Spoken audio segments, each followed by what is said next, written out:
Okay, a couple days ago, I did a review of my top 5 note-taking apps for 2023, and I'm really excited about this video for you guys today because Nikolai, the developer of Unilist, reached out and asked for my opinion on his app that he just developed for note-taking, and so I'm going to give it to him. I'm going to do a review of Unilist that we're going to get into, so let's get started.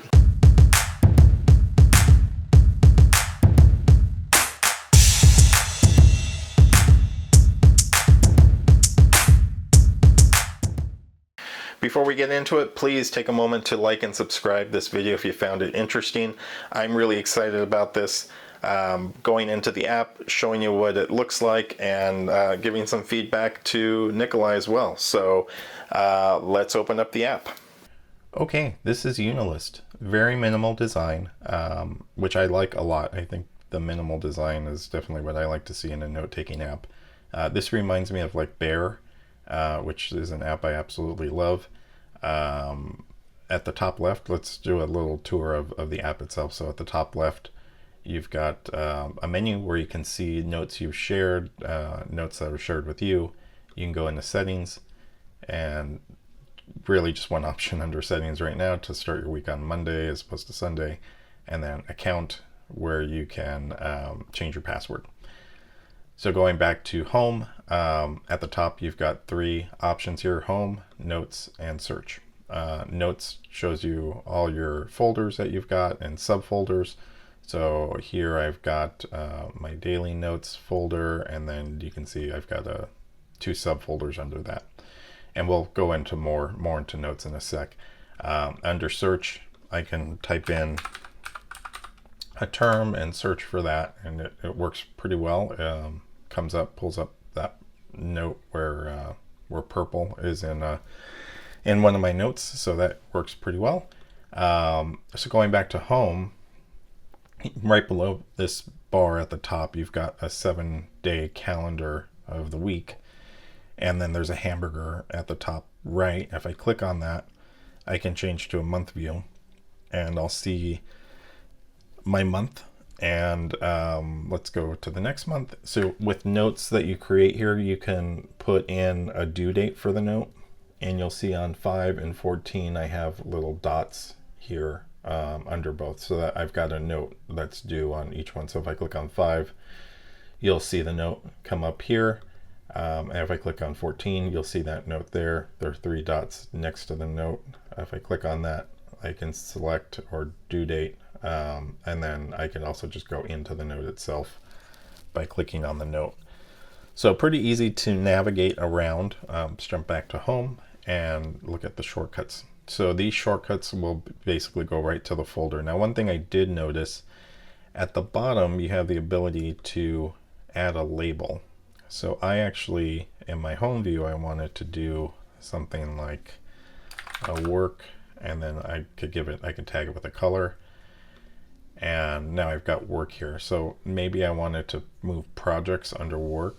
So the way you would do that is click the 3 dots and then move, and then you click the 3 dots for work, and then you insert the projects after work. And let's say I wanted to do another label and call it personal, and we'll give this color, and now I've got work and personal. So maybe I wanted to move my tablet support here. I wanted to move that below personal. So if I move this and then personal, I can move tablet support under personal. Now, what I noticed is I think it might be a little bit of a bug that if I go to notes, and then I save, which I think I just answered my question, because what I was finding was I would go into notes and then I'd come back and this was all gone. And I think I just needed to hit save. So let's see, if I go to notes and I jump back to home, so I answered my own question in showing this to you guys. So that is actually nice. I like that because I've got shortcuts here, and then I can put labels and have my folders under these labels, which is nice. And then if I want to jump into one, so let's jump into tablet support, because my big thing is Apple Notes and being able to use my pencil and take notes. So there is no handwriting support on this, meaning if I use my Apple Pencil, with this, and it's a web-based app, so there isn't an app itself, it's all web-based, which is also a plus because that means I can access this from anywhere I've got a web browser. And I use this on my iPad, and it worked really well. The design fit into my iPad nicely, and so I went into tablet support and I did a note, and I wrote this with my Apple Pencil. However, it transcribed to text, which, if you like doing that, which sometimes I do, is perfect. But if you want an actual handwritten note like some of the other apps use, where you can actually see my handwriting here in this note, it doesn't have support for that. So you don't have the ability to do that. So that's kind of what's going on with the tablet support. So let's jump back. Let's go into notes and let's look at projects. So you have different views, if you've noticed. So they're under projects, you have this tile view. Let's see if I can customize. Nope. Let's go to edit this. Yeah. So under projects, the folder I created, you can view this as a list or as a grid, and then you can choose your color for the folder, which is nice. So this is the grid view that you're kind of seeing behind. If I go to list and save, you'll see the list view. So that's the difference. I actually like the grid view. I think that's kind of cool. It's almost like a Google Keep type view. And then house project, if I jump into that, here's a note that I've taken, and then we have a little bit of Notion going on here where you've got blocks. So I've got a icon that I have here. You've got the ability to search. If you want to search straight to within this particular note, if you've got just a lot of notes going on here, and then you'll see those due dates that I had, the 5th and the 14th. So if I add, let's do demo note, and then it does have markdown support. It's not transcribing to markdown in the note itself, but when you save it, you will see the markdown. So it's more of a you just use your markdown syntax and it'll show when you save the note. So if I click on the 3 bars next to the demo note, you can edit or select it, move it. You can change the text color, the color of the note. And then let's look at the note, this particular note. So you've got full support here as well, formatting support for like fonts. You can change your font around here. It would, one thing I think would be nice is if you hover over, if it told you what it was. I guess, like some of these, I kind of wasn't sure. This is inserting code. This is a grid view, emojis, pictures. This one was, oh yeah, toggle and hide branches. And then this one I think was changing the type of line view or lines on the page. So that would be nice. There is a question mark here, so you can see for markdown support, and you can see toolbar support as well. So that's nice. So they do have those options, which is pretty cool. I guess it'd be kind of nice to just hover over and see rather than hitting the question mark, or have both as an option. That'd be cool too. I can back out of here by hitting X.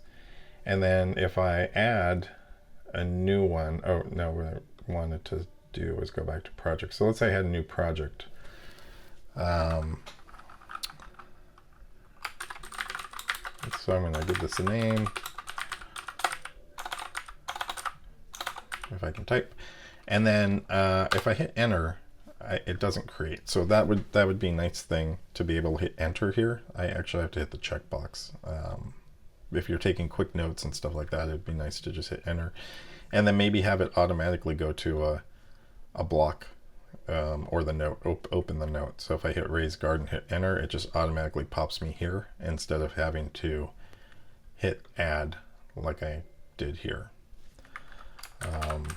So I could do my plants, and then if I wanted to create a due date for this, let's see, the +1 is going to create another one here. So that's your +1. You can create multiple things. And I'm not sure how I feel about that, because if I'm here and I edit, I guess, I mean, if you hit enter, you're going to go to a new line. But maybe I enter, maybe I want to be my +1. So that might be nice. So I hit add, and then, oh, that's what I was going to do. So here, if I click on this and I go due date, so I could do a due date here, and let's make it the 1st. Okay, and so there's my due date. There must be a time thing here, because it's November 30th for me, and if I click on due date, I said, oh, did it? I thought I set the 1st. I think I set the 1st. So there's December 1st, which is tomorrow for me. I hit OK, and it's showing today. So let's go back to home. Yeah, so it actually came up November 30th. So that's interesting. Something I just noticed. If I go, I don't see it under December 1st. But that's just another little thing.